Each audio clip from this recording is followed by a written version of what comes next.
یہ پوری کائنات بنائی اور انسان کی رہنمائی اور انسان کی ہدایت کے لیے یہ کتاب نازل کی، اس لیے اسی رب کی تعریف کی جائے۔ وَلَمْ يَجْعَلْ لَهُ، اور نہ رکھی لہو اس کتاب میں عوجا کوئی کجی، کوئی کمی، کوئی ٹیڑھ پن اس کتاب میں نہیں ہے۔ جو بندہ بھی اس پر غور و فکر کرے گا سچے دل سے، خلوص نیت سے، تو اسے ضرور راہ ملے گی۔ اس کتاب میں کسی قسم کا کوئی ٹیڑھ پن، کوئی کجی، کوئی کمی اللہ رب العالمین نے نہیں چھوڑی۔ قیماً، ٹھیک ٹھیک ہیں، سیدھی سیدھی ہیں، درست ہیں۔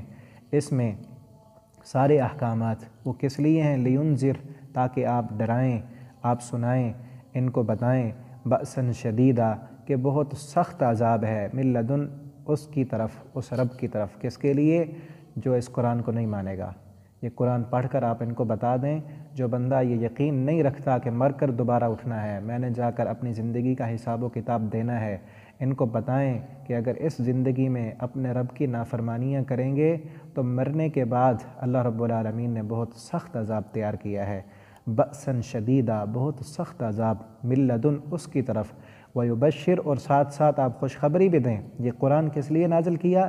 تاکہ نافرمانوں کو ڈرائیں اور فرما برداروں کو خوشخبری دیں۔ ویبشر، اور خوشخبری دیں، المؤمنین، مومنوں کو، الذین، وہ مومن، یعملون، جو عمل کرتے ہیں، الصالحات، نیک، جو اچھے عمل کرتے ہیں۔ اور صالح عمل وہ ہوتا ہے جس میں دو شرطیں ہوں۔ پہلی شرط صالح عمل کی یہ ہے کہ وہ عمل پیارے پیغمبر صلی اللہ علیہ وسلم کی سنت کے مطابق ہو، اور دوسری شرط یہ ہے کہ وہ عمل خالصتاً اللہ کو راضی کرنے کے لیے ہو۔ اگر عمل سنت کے مطابق نہیں ہے تب بھی صالح عمل نہیں کہلائے گا، اور اگر وہ عمل رسول اکرم صلی اللہ علیہ وسلم کی سنت کے مطابق تو ہے لیکن نیت لوگوں کو دکھلانا ہے، نیت دنیا کا کوئی اور مقصد ہے، اللہ کی رضا نہیں ہے، تو پھر بھی وہ عمل صالح عمل نہیں کہلائے گا۔ تو صالح عمل کرنے والوں کے لیے، اچھے عمل کرنے والوں کے لیے اس نے ان لہم، کہ بے شک ان کے لیے، اجراً حسنا، بہت اچھا اجر ہے۔ اللہ رب العالمین ہمیں صالح عمل کرنے والا بنا دے۔ ماں کے سینہ، اللہ تعالیٰ فرماتے ہیں ماں کے سینہ، وہ رہیں گے، فی ہے اس میں، ابدا، ہمیشہ ہمیشہ۔ جو جنت میں ہوں گے، اچھے بدلے میں ہوں گے، وہ بھی ہمیشہ رہیں گے، اور جو بأساً شدیدہ، سخت ترین عذاب میں ہوں گے وہ بھی وہاں ہمیشہ رہیں گے۔ وَيُنذِرْ، اور آپ ڈرائیں، الذین، ان لوگوں کو، قالوا، جو کہتے ہیں، اتخذ اللہ، کہ بنا لیا ہے اللہ نے، ولدا، بیٹا۔ ان عیسائیوں کو بھی ڈرائیں جو کہتے ہیں کہ اللہ نے بیٹا بنا لیا ہے۔ اللہ نے بیٹا نہیں بنایا، ساری اللہ کی مخلوق ہے، اور عیسیٰ علیہ السلام اللہ کے بندے ہیں، اللہ کے پیغمبر ہیں۔ اللہ کا کوئی بیٹا نہیں، اور نہ اللہ کی کوئی بیوی ہے، اللہ کی کوئی اولاد نہیں ہے۔ آپ ان کو ڈرائیں کہ اگر اسی عقیدے پر آپ رہے تو اللہ رب العالمین نے ایسے عقیدہ رکھنے والوں کے لیے، نظریہ تثلیث رکھنے والوں کے لیے سخت ترین عذاب تیار کر رکھا ہے۔ آگے فرمایا ما لہم بہ من علم، یہ جو عقیدہ رکھتے ہیں تثلیث کا عقیدہ کہ اللہ تین میں سے ایک ہے، یہ مریم، عیسیٰ علیہ السلام اور اللہ رب العالمین، یہ تینوں ایک ہیں اور تین مل کر ایک رب بن جاتا ہے۔ اللہ فرماتے ہیں یہ ان کے اپنی عقل کی باتیں ہیں، اپنی طرف سے گھڑی ہوئی باتیں ہیں۔ ما، نہیں ہے، لہم، ان کے پاس، من علم، کوئی علم، ان کے پاس اس بات کا کوئی علم نہیں ہے کہ اللہ رب العالمین نے اپنا کوئی بیٹا بنایا ہے۔ ولا لآبائہم، اور اس بات کا ان کے باپ دادا کے پاس بھی کوئی علم نہیں ہے۔ کبرت، بہت بڑی بات ہے، بہت بڑا جھوٹ ہے، بہت بڑا بہتان ہے، کلمتاً، یہ بات، تخرجو، جو نکلتی ہے، من افواہہم، ان کے منہ سے، ان کے منہ سے یہ جو بات نکلتی ہے کہ اللہ نے بیٹا بنایا، یہ بہت بڑی بات ہے۔ ان، نہیں، یقولون، وہ کہتے، الا، مگر، کذبا، جھوٹ، سوائے جھوٹ کے اور کچھ نہیں کہتے، جو یہ کہتے ہیں کہ اللہ نے بیٹا بنایا ہے۔ فلعلک، پس شاید کہ آپ، باخع، ہلاک کرنے والے ہیں، نفسک، اپنی جان کو، علی آثارہم، ان کے پیچھے، ان لم، اگر نہ، یؤمنوا، وہ ایمان لائے، اگر وہ ایمان نہیں لاتے تو آپ ان کے پیچھے ایسے لگتا ہے جیسے اپنے آپ کو ہلاک کر دیں گے۔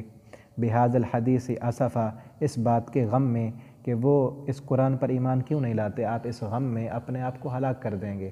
یہ اس وقت کی بات ہے، سورت بھی اس وقت اتری تھی جب مشرکین مکہ، میں نے آپ کو پہلے بتایا کہ وہ مانتے ہی نہیں تھے، تو یہودیوں کے پاس گئے تھے نا کہ ہمیں بتائیں کہ آپ صلی اللہ علیہ وسلم اللہ کے سچے رسول ہیں، کوئی ایسی باتیں بتائیں۔ وہ آپ کو ماننے کے لیے تیار ہی نہیں تھے، اور حتیٰ کہ آپ صلی اللہ علیہ وسلم کے خلاف وہ اپنی ساری قوت اور طاقت اکٹھی کر کے مومنین مسلمان آپ صلی اللہ علیہ وسلم کے جو غریب صحابہ تھے ان کو ستاتے، ان پر ظلم ڈھاتے، ہر قسم کی تکلیفیں انہیں دیتے، اسلام کے سامنے ہر قسم کے بند باندھے ہوئے تھے تاکہ کوئی شخص اسلام کے قریب نہ آئے، کوئی مسلمان نہ ہو۔ اور ایسے عالم میں آپ صلی اللہ علیہ وسلم کو ہمہ وقت یہ فکر رہتی تھی کہ یہ بڑے بڑے سردار یہ مسلمان ہو جائیں، یہ کلمہ پڑھ لیں۔ اس کے دو فائدے تھے، ایک تو یہ کہ وہ خود جہنم سے بچ جائیں گے، یہ جو کفر کر رہے ہیں اور آخرت میں ان کے لیے جہنم ہے، یہ خود جہنم سے بچ جائیں گے، اور دوسرا یہ فائدہ تھا کہ یہ سردار لوگ ہیں، یہ بڑے ہیں، جب یہ مسلمان ہو جائیں گے تو مسلمانوں پر جو ستم ہو رہا ہے، جو ظلم کا بازار گرم ہے، یہ ختم ہو جائے گا، یہ کم ہو جائے گا۔ اس لیے آپ صلی اللہ علیہ وسلم کو صبح شام یہی فکر تھی کہ کب یہ مسلمان ہوں گے۔ اللہ رب العالمین نے اسے فکر کا ذکر کیا ہے، فلا اللہ کا باقی نفسک، مجھے تو ایسے لگتا ہے کہ آپ اپنی جان کو ہلاک کر دیں گے۔ تو میرے محترم ساتھیوں، دوستو، ہم بھی دیکھیں کیا ہمیں یہ فکر ہے کہ ہمارے رشتہ دار نمازی بن جائیں؟ نبی کریم صلی اللہ علیہ وسلم کو کتنی فکر تھی کہ لوگ جہنم سے بچ جائیں، اور ہمیں کوئی فکر ہی نہ ہو۔ ہمارے دوست نماز نہیں پڑھتے، کہیں کے بھائی نماز نہیں پڑھتے، کسی کے والدین نماز نہیں پڑھتے، تو ہمیں فکر ہونی چاہیے۔ اور جو نماز نہیں پڑھتے، قرآن کہتا ہے کہ قیامت کے دن جہنمیوں سے جب پوچھا جائے گا تو وہ کہیں گے لم نک من المصلین ما سلککم فی سقر، تم جہنم میں کیوں آئے؟ تو وہ جہنمی جواب دیں گے لم نک من المصلین، ہم نمازیں نہیں پڑھتے تھے۔ تو نماز نہ پڑھنا یہ ایسا گناہ ہے جو انسان کو جہنم میں لے جاتا ہے۔ تو جو نماز نہیں پڑھتا، ہمیں یہ فکر ہونی چاہیے کہ یہ جو نماز نہیں پڑھتا یہ جہنم میں جلے گا، اس کے لیے فکر کریں، اس کو نمازی بنائیں، لے کر آئیں مسجد میں۔ جس کا عقیدہ ٹھیک نہیں ہے اس کا عقیدہ ٹھیک کریں، اور یہ فکر کائنات، یہ غم کہ لوگ جہنم سے بچ جائیں، کائنات کا عظیم ترین غم ہے۔ اس غم میں بھی اللہ رب العالمین نے لذتیں رکھ دی ہیں، اور اللہ تعالیٰ کو اتنا آپ صلی اللہ علیہ وسلم کو غم تھا کہ اللہ کو روکنا پڑا کہ اتنی فکر آپ نہ کیا کریں، ان کے پیچھے نہ پڑیں۔ اللہ رب العالمین کو پتہ ہے کہ کس بندے نے اسلام قبول کرنا ہے اور کس نے نہیں کرنا۔ آگے اللہ تعالیٰ فرماتے ہیں اِنَّا، بے شک ہم نے، جعلنا، ہم نے بنایا، ما علی الارض، جو کچھ ہے زمین پر، زینتاً، یہ زینت ہے، لہا، اس کے لیے، زمین پر جو کچھ بھی ہے یہ سارے کا سارا زمین کی زینت ہے۔ یہ کیوں ہم نے بنایا ہے؟ لیبلوہم، تاکہ ہم آزمائیں ان کو، تاکہ ہم انہیں آزمائیں انسانوں کو، ایہم، کہ کون ہے ان میں سے احسن عملا، اچھے عمل کرنے والا۔ یہ زمین و آسمان، اس کے اندر ساری چیزیں، ساری زیب و زینت ہم نے اس لیے بنائی تاکہ ہم آزمائیں۔ اور آج اس جدید دور میں دیکھیں کہ اتنی دنیا کی زینت ہے، چکا چوندھ، ہر طرف روشنیاں ہیں، اور اس نیٹ کے دور میں کہ انسان ان روشنیوں کو، ان رنگینیوں کو، اس زینت کو دیکھ کر اس سے متاثر ہوئے بغیر رہ نہیں سکتا۔ اور پھر اس قدر اثر کہ انسان ہر کسی کو بھول کر اس زینت کے پیچھے بھاگا ہوا ہے، دوڑا ہوا ہے۔ اور اللہ رب العالمین فرماتے ہیں یہ دنیا کی زینت، یہ خوبصورتی ہم نے اس لیے رکھی تاکہ ہم آزمائیں اور ہم دیکھیں کہ اس ظاہری زینت کو چھوڑ کر، ترک کر کے، میری حقیقی زینت جو جنت ہے اس کی طلب اور اس کی کوشش کرنے والا کون ہے، اور کون اس دنیا کی زینت کے پیچھے آ کر اپنی آخرت کو بھول جانے والا ہے۔ تو اللہ رب العالمین ہمیں احسن عمل کرنے والا بنا دے۔ اس آزمائش سے اللہ رب العالمین ہمیں آسانی کے ساتھ نکالیں، اور حقیقی بات ہے کہ اللہ رب العالمین کی مدد اور اس کی رحمت کے بغیر اس میدان سے نکلنا ناممکن ہے۔ اللہ رب العالمین ہمیں اپنی رحمت کے سائے میں رکھیں اور دنیا کی ان رنگینیوں میں ہمیں نہ کھونے دیں۔ آگے فرمایا وَإِنَّا لَجَاعِلُونَ مَا عَلَيْهَا، اور بے شک لَجَاعِلُونَ، البتہ ہم بنانے والے ہیں، کرنے والے ہیں، مَا عَلَيْهَا، جو کچھ بھی ہے اس زمین پر، یہ جو ساری زیب و زینت، یہ بلند و بالا عمارتیں، یہ محلات، جو کچھ دنیا نے بنا رکھا ہے آج کل، یہ ساری زینت کی چیزیں اللہ تعالیٰ فرماتے ہیں ہم ان قریب کر دیں گے سعیداً، صاف میدان، چٹیل میدان، جرزا بنجر چٹیل میدان کر دیں گے۔ جب قیامت آئے گی یہ فلک بوس عمارتیں، یہ سارے بڑے بڑے پہاڑ، دریا، یہ سب کچھ اللہ رب العالمین ان سب کو ختم کر کے ایک چٹیل میدان سیدھا کر دیں گے، اور پھر وہاں پر ساری خلقت جمع ہوگی اور میدان قیامت لگے گا۔ اللہ رب العالمین وہاں پر پھر حساب و کتاب شروع کریں گے اور ہر ایک سے پوچھیں گے کہ میں نے زندگی دی تھی، تو نے اس زندگی سے کیا کیا، کتنی نیکیاں کی، کتنے گناہ کیے، میری فرما برداری کتنی کی اور میری نافرمانی کتنی کی۔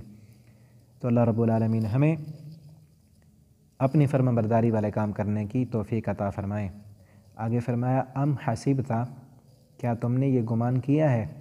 اب یہاں سے وہ اصحاب کہف کا واقعہ، ان غار والوں کا واقعہ اللہ تعالیٰ بیان کرتے ہیں۔ ام حسبتا، کیا آپ نے سمجھ لیا ہے، یہ ان کو جواب ہے ان کافروں کو کہ ان یہودیوں نے جب بات کی تھی کہ آپ ان سے پوچھیں وہ نوجوان جو غار میں جا کر چھپے تھے وہ کیسے تھے، وہ اپنے ذہن کے مطابق سمجھتے تھے۔ یہ تو بڑا عجیب و غریب واقعہ ہے کہ اتنے سالوں تک وہ غار میں سوئے رہے اور پھر وہ بعد میں سونے کے بعد اٹھ کھڑے ہوئے، انہیں اللہ رب العالمین نے فوت کر دیا، موت آ گئی اور موت کے بعد دوبارہ اٹھے۔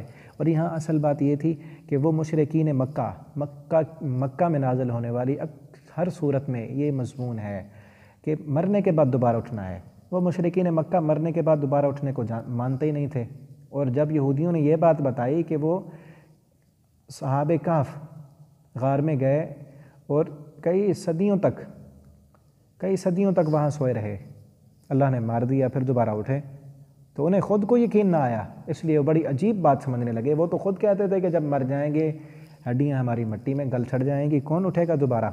تو جب یہودیوں سے بھی یہ بات آ گئی کہ مرنے کے بعد دوبارہ اٹھ سکتے ہیں تو وہ بڑی عجیب بات سمجھنے لگے۔ اللہ تعالیٰ فرماتے ہیں ام حسبتا، کیا تم نے سمجھ لیا ہے کہ ان اصحاب الکہف، کہ وہ جو غار والے تھے، والرقیم والے، کہف عربی میں غار کو کہتے ہیں، اور وہ غار جو کھلی ہو، تنگ ہو وہ نہیں، وہ کھلی غار اسے کہف کہتے ہیں عربی میں، اور رقیم کہتے ہیں اصل رقم تختی کو جس پر لکھا جائے، تو وہ تختی جس پر اصحاب کہف کے نام اور اس کا واقعہ لکھ کر اس غار پر لگا دیا تھا، تو ان لوگوں کو اصحاب کہف بھی کہتے ہیں اور اصحاب رقیم بھی کہتے ہیں۔ اصحاب الکہف والرقیم کانوا من آیاتنا عجبا، یہ کوئی بڑی عجیب بات ہے، آپ اس کو بڑی عجیب بات سمجھتے ہیں، حالانکہ اللہ تعالیٰ فرماتے ہیں پوری کائنات میں ہماری اس سے بڑی بڑی نشانیاں ہیں، تم اس چھوٹی سی بات کو سن کر اپنے دلوں میں سمجھتے ہو کہ یہ بہت بڑی چیز ہے، اس سے بڑی بڑی نشانیاں ہم نے اس کائنات میں بنائی ہیں کہ ان لوگوں کو تو سامنے زمین پر اتنے 100 سالوں کے بعد ہم نے دوبارہ اٹھا لیا، تمہیں بھی ہم اٹھائیں گے، تم جب مر جاؤ گے ہزاروں سال گزر جائیں گے، اس کے بعد بھی ہم تمہیں دوبارہ کھڑا کریں گے اور اپنے سامنے لا کر تم سے سوال کریں گے۔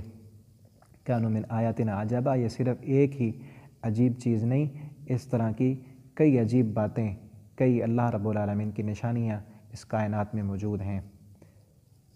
اذ اوی الفتیۃ الی الکہف، جب آوا پناہ لی، الفتیہ ان نوجوانوں نے، الی الکہف اس غار کی طرف، فقالو تو انہوں نے کہا، یہ وہ نوجوان تھے تقریباً 7 تھے، تو انہوں نے اس وقت بادشاہ جو تھا دقیانوس نامی ایک بادشاہ جو بہت ظالم تھا اور مشرک تھا، اور یہ نوجوان موحد تھے اللہ کی توحید پر چلنے والے، اس بادشاہ نے ان پر زمین تنگ کر دی، تو انہوں نے یہ سوچا کہ ہم یہاں سے بھاگ جاتے ہیں، کہیں ایسا نہ ہو ہمیں یہ پکڑ کر قید خانوں میں ڈال دے اور پھر ایذائیں دے، ہمیں ٹارچر کرے۔ تو وہ بھاگے وہاں سے، ایک غار میں جا کر چھپ گئے اور آپس میں یہ پلان بنایا کہ ہم میں سے ایک بندہ جایا کرے گا بازار میں بھیس بدل کر، وہ کھانے پینے کی کوئی اشیاء لائے گا اور وہاں سے کوئی خبریں بھی سن کر لائے گا، جب حالات بہتر ہو جائیں گے ہم پھر وہاں چلے جائیں گے۔ اس طرح روز ایک بندہ جائے گا، کھانے کا سامان لائے گا، پھر ہم یہیں اسی غار میں چھپے رہیں گے۔ تو اللہ رب العالمین فرماتے ہیں جب گئے اس غار میں جا کر انہوں نے پناہ لی، وہاں چھپ گئے، تو وہاں کہنے لگے، کیا کہا، فقالو، پس انہوں نے کہا، سب سے اہم ترین بات جو ان 10 آیتوں میں مجھے نظر آئی ہے، اللہ رب العالمین نے جو میرے دل میں ڈالی ہے وہ مجھے یہ نظر آ رہی ہے، فقالو، تو انہوں نے کہا، ربنا، اے ہمارے رب، آتنا، تو دے ہمیں، ربنا اے ہمارے رب، آتنا تو دے ہمیں، من لدن کا اپنی طرف سے، رحمتاً رحمت، اللہ تو اپنی طرف سے رحمت دے دے۔ اور اللہ کی قسم االلہ کی رحمت نہ ہو تو ایک لمحہ بھی ہم اپنی زندگی کا نہیں گزار سکتے۔ ان فتنات کے دور میں ہمیں یہ دعا کرنی چاہیے جو ان اصحاب کہف والوں نے کی تھی کہ ربنا اے ہمارے رب، آتنا تو دے ہمیں، من لدن کا اپنی طرف سے، رحمتاً رحمت، اللہ وہ بادشاہ ظالم ہے، ہمیں جان سے مار ڈالنا چاہتا ہے، ہم پر زمین تنگ کر دی گئی ہے، اے اللہ اب تو کوئی راہ کھول دے۔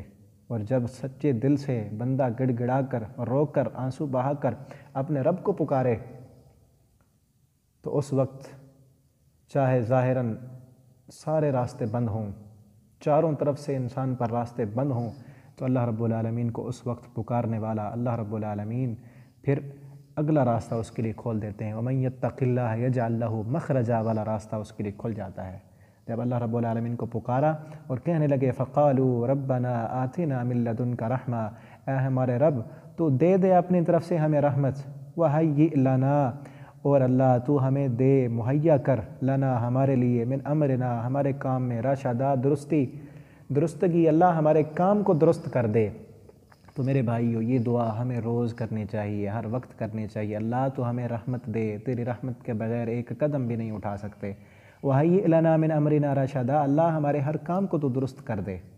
جب ہم دعا کریں گے اللہ رب العالمین ہمارے ہر کام کو درست کریں گے، اور جب رحمت مانگیں گے تو اللہ کی جب رحمت ہو تو انسان فتنوں سے دور رہتا ہے۔ تو ان آیتوں کو یاد کرنے والا انسان فتنات سے دور رہے گا، اور اللہ رب العالمین اس کو فتنات سے بچا کر رکھیں گے، اور دجال کے فتنے سے اللہ رب العالمین اس بندے کو محفوظ فرمائیں گے جو ان 10 آیتوں کو زبانی یاد کرے اور معنی مفہوم کے ساتھ اسے پڑھتا رہے۔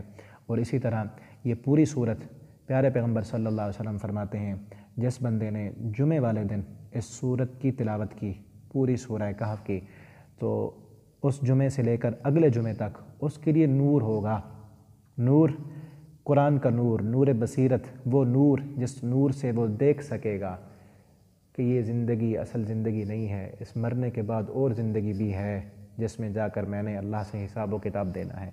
تو ان آیتوں کو پڑھیں، انشاءاللہ پوری صورت کا سبق وائز ترجمہ کیا جائے گا۔